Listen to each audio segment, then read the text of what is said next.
Fighting for someone often sounds noble, you know, a sign of loyalty, love, or even support.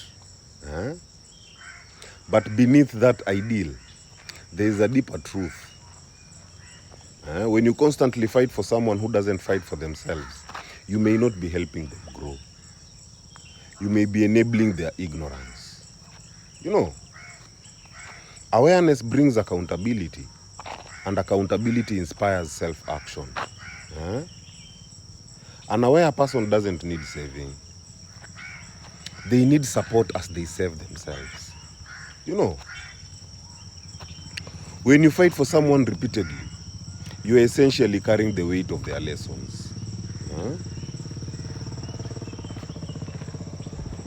While your intentions may be pure, the act can become disempowering to the person you're defending. You know, instead of learning responsibility, they grow dependent on your strength, on your validation, or even protection. Over time, this creates an imbalance. You become exhausted, and they become complacent. An aware person, on the other hand, understands that life battles are not meant to be outsourced. They recognize that every challenge carries a personal lesson, and no one else can walk that path for them. You know, such a person might appreciate your presence, but will never rely on you to do their inner work. Awareness breeds ownership, the kind that makes one rise to the occasion rather than wait to be rescued. You know, the unaware or ignorant person, however, often lives in denial or self-pity. They may not yet have developed the inner tools to face discomfort, so they unconsciously look for others to fill that gap. In helping them too much, you become their emotional armor. But once you step away, their growth halts. You know, because they never learned to stand on their own.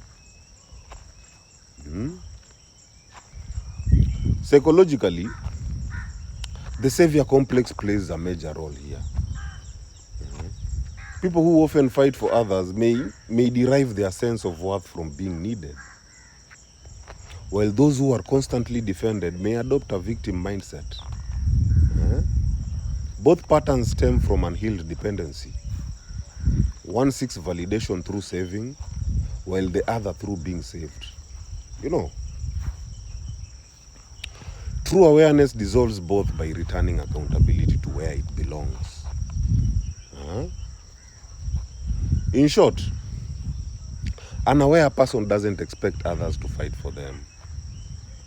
They fight with life, not against it. They understand that self-accountability is the purest form of freedom. You know, helping others is noble, but fighting their battles for them steals the very wisdom those battles are meant to teach. Support, but don't save.